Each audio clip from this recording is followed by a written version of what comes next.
ان کو صرف اشتہاروں کے اوپر زور ہے، پرفارمنس زیرو ہے۔ اس کے علاوہ اگر آپ بلوچستان کے حالات دیکھیں تو بلوچستان کے اندر یہ کہ آپ سفر ہی نہیں کر سکتے ہیں، آپ کا پنجاب کا آئی ڈی کارڈ دے کے آپ کو جو ہے وہ سروں کے اندر گولی ماری جاتی ہے۔ دوسری طریقے سے اگر آپ دیکھیں تو یہاں پہ فیڈریشن کے اندر یہ ہو رہا ہے کہ تمام صوبوں میں تفریق پیدا کرنے کی کوشش کی جا رہی ہے۔ پرسوں جو سندھ کے اندر بائی الیکشن ہوا، ہمارے جو کینڈیڈیٹ تھے لال چند ملی صاحب وہ بالکل جیت چکے تھے، پورا سندھ پاکستان تحریک انصاف کے ساتھ اور عمران خان کے نظریے کے ساتھ کھڑا ہو گیا۔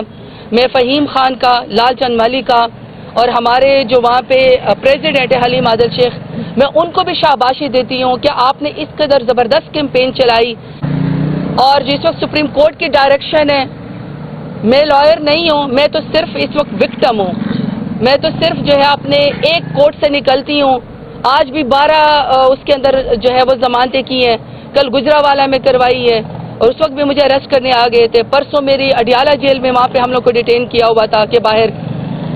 تو ہم تو پورے پاکستان میں اپنے مقدمے لڑ رہے ہیں، لیکن یہ ٹیکنیکل گفتگو ہے کہ کس طریقے سے پاکستان تحریک انصاف کو فکس کرنے کی خاطر ہمیں کورٹ کے اندر بھی انصاف نہیں مل رہا، کہیں پر بھی جو ہے وہ پاکستان تحریک انصاف کی سنوائی نہیں ہو رہی۔ میں چاہتی ہوں کہ میرے ساتھ جو ہمارے لائر سنبل صاحب بھی کھڑے اور فیصل ملک صاحب جو لیڈ کرتے ہیں، ہمارے جتنے بھی یہاں پہ کارکنان ہمارے آتے ہیں، لیڈرشپ آتی ہے، ان سب کے لیے یہ ہمارے مقدمے لڑتے ہیں۔ اڈیالہ جیل میں بھی جو ہمارا 9 مئی کا آئی سی آئی ہیڈ کوارٹر کے اوپر حملہ ہے، اس کا کیس کا ٹرائل بھی یہ دیکھ رہے ہیں۔ تو میری میڈیا سے گزارش ہے کہ اس وقت آپ اگر فیصل ملک صاحب کی جو ٹیکنیکل گفتگو ہے جس وقت سپریم کورٹ کی ڈائریکشن ہے، ویسے سپریم کورٹ کا آرڈر بھی جو ہے کہ سچو ہوا میں اڑا دیتا ہے، ردی کی ٹوکری میں پھینک دیتا ہے۔ میں چاہتی ہوں کہ وہ آپ سے ضرور بات کریں کیونکہ وہ ایک ٹیکنیکل گفتگو ہے، لائر ہے، وہ اس چیز کو زیادہ بہتر سمجھتے ہیں۔ تو پلیز فیصل ملک صاحب اگر آپ ان کو اپڈیٹ کر دیں۔ جی جی جی آج جی جی پلیز۔ فیصل ملک صاحب یہ بتائیے کہ آج کن قسموں کی سماعت ہے، اور جو سپریم کورٹ کی ڈائریکشن آئی یا آ گئی ہے یا جو بھی معاملہ اس کے اوپر اپڈیٹ۔ بسم اللہ الرحمن الرحیم۔ دیکھیے آج 9 مئی کے 11 کیسز کی ہیئرنگ ہے، کل یہ 12 کیسز ہیں جی ایچ کیو کیس کے علاوہ، باقی جو 11 کیسز ہیں جن میں کچھ کیسز ٹیکسلا میں، 1-2 کیسز اٹک میں ہیں، تو ٹوٹل 11 کیسز کی ہیئرنگ ہے۔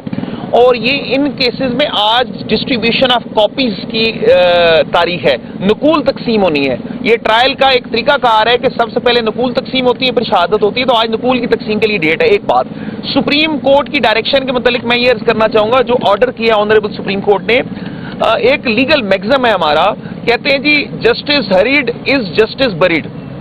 اگر جلد بازی میں انصاف کرنے کی کوشش کی جائے تو وہ ایسا ہی ہے جیسے انصاف کو دفن کرنا ہے۔ کہنا میں یہ چاہوں گا کہ ان کیسز میں جو 9 مئی کے کیسز ہیں اکراس پنجاب، اکراس پاکستان، اس میں تمام کیسز میں آلموسٹ تمام لیڈرشپ ہے، اور یہ تمام لیڈرشپ ایک وقت میں ایک ہی عدالت میں پیش ہو سکتی ہے، اور یہ تمام لیڈرشپ کا حق ہے یا تمام ایکیوز پرسنز کا حق ہے کہ ان کے سامنے کیس کی پروسیڈنگز ہو۔ یہ تو نہیں ہو سکتا کہ راول پنڈی اے ڈی سی میں کیس چل رہا ہے اور ساتھ میں فیصل آباد میں چل رہا ہے، اور کہا یہ جائے کہ فیصل آباد میں اگر ہم لوگ اپنی اپلیکیشن دیں حاضری معافی کی، لیکن ملزمان کی یہ خواہش ہے، اور یہ جو ہمارے جو بھی ایکیوز پرسن یہ کیسز فیس کر رہے ہیں ان کی تو یہ خواہش ہے تمام پروسیڈنگز ان کے سامنے ہو، اور یہ تبھی ممکن ہے کہ تمام کیسز کی ڈیفرنٹ ڈیٹس ہوں۔ تو اس حوالے سے ہماری کنسرن ہے، بنیادی کنسرن یہ ہے کہ بہت زیادہ جلد بازی میں انصاف ممکن نہیں ہے۔ دوسری ہماری کنسرن یہ ہے کہ تمام کیسز کی شہادت اور تمام کارروائی ملزمان کے سامنے ہونی چاہیے، یہ آئین کے مطابق ملزمان کا بنیادی حق ہے۔ جی وہ سورہ بی بی کیس کا سورہ بی بی، اور ایک میں عرض کر دوں، دیکھیے یہ جو تمام کیسز ہیں اس میں بنیادی الزام کیا ہے، میں بڑے سادہ الفاظ میں وضاحت کر دیتا ہوں۔ الزام یہ لگایا جا رہا ہے کہ ایک سازش کی، جو کہ بے بنیاد الزام ہے عمران خان صاحب پہ، کہ عمران خان صاحب نے ایک سازش کی، اس ایک سازش کے نتیجے میں یہ تمام الیجڈ اکرنسز ہوئے۔ تو اس کے جو قانون ہے سغرا بی بی کیس ہمارا آنریبل سپریم کورٹ کا، کہ ایک وقوعے کی ملٹیپل ایف آئی آر نہیں ہو سکتی، کیونکہ وقوعہ ایک ہے۔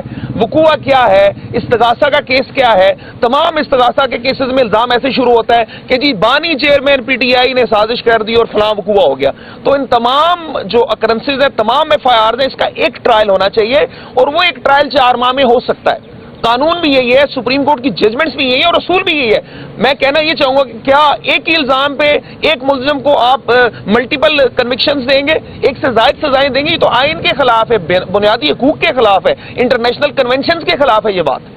اچھا, آخر میں بس میں میڈیا کو یہ کہنا چاہتی ہوں کہ جو فیصل ملک نے آپ سے بات کی, یہیں سے ایک بات یہ نکلتی ہے کہ اگر 9 مئی فالس فلیگ آپریشن نہ ہوتا, اگر پی ٹی آئی کے خلاف 9 مئی کی سازش نہ ہوتی, تو جو لوگ 9 مئی کے اندر باقاعدہ آئی جی کی طرف سے اور جو اس وقت کے سی ایم تھے پنجاب کے نگران, انہوں نے باقاعدہ پریس کانفرنس کی تھی, نام لیے گئے تھے کہ پاکستان تحریک انصاف کا فلانا فلانا شخص جو ہے, اور ثبوت دیے گئے تھے کہ یہ 9 مئی کے اندر انوالو تھے.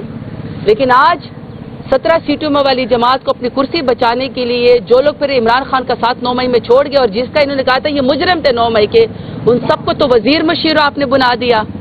اس کا مطلب ہے کہ 9 مئی بہانہ تھا, عمران خان نشانہ تھا, اور جو لوگ عمران خان کا ساتھ نہیں چھوڑ گئے, ہماری طرح نظریے پہ کھڑے رہے, وفادار رہے, آپ نے ان لوگوں کو پر 9 مئی کا الزام لگا کے مجرم بنا کے آپ نے اے ٹی سی کورٹ کے اندر پیش کیا گیا. سپریم کورٹ کے چیف جسٹس کے یا ہائی کورٹ کے چیف جسٹس کے یہ ریمارکس ہے کہ 97% دہشت گردی کی عدالتوں میں تمام جو ہیں وہ اس وقت مقدمے سیاسی کارکنان کے اوپر ہے, صرف 3% اصل دہشت گردوں کے اوپر ہے. تو آپ اس اندازہ لگا لیں کہ ملک میں انصاف اور قانون کا اس وقت کیا چہرہ ہے. اس لیے ہمیں چیزوں کو یہ سوچنا پڑے گا کہ ملک کس طرف جا رہا ہے. اور پرسوں جب خان صاحب سے ہماری ملاقات تھی, اس میں خان صاحب کی بہنوں کے علاوہ یہ بھی کبھی پاکستان میں ہوا ہے کہ جو پروونشل آپ کا پوزیشن لیڈر ہو احمد بچر صاحب, اور جو آپ کا فیڈرل کا آپ کا پوزیشن لیڈر عمر ایوب صاحب, آپ ان کو دونوں کو اکٹھے صرف اپنے لیڈر کو ملنے کے اوپر گرفتار کریں؟ یہ کبھی آپ نے کبھی سنا ہے؟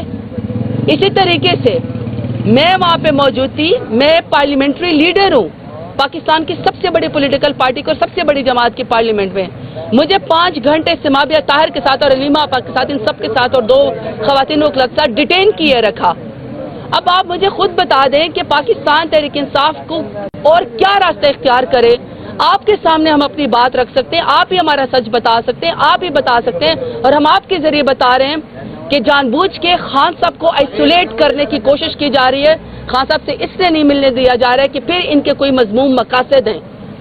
اور یہ پورا پاکستان تحریک انصاف اور پورا پاکستان یہی سوال کرتا ہے کہ اگر آپ کے کرتوت ایسے نہیں ہیں, اگر آپ کی نیت میں سے خرابی نہیں ہے, تو آپ خان صاحب کو ان کی فیملی سے اور خان صاحب کو ان کی پارٹی سے کیوں نہیں ملنے دیتے, جبکہ باقی جو لوگ پولیٹیکل کسی بھی دور میں جو وہ لوگ اسیر رہے ہیں تو ان کے ڈرائنگ روم یا ان کے ریسٹ ہاؤسز جو ہیں وہ وہاں پہ بیٹھے ہوتے تھے, اور 70 جو ان کے وکیل ہوتے تھے, 70 ان کے جو لیڈر ہوتے تھے وہ نواز شریف سے زرداری سے ملاقات کرتے ہوتے تھے.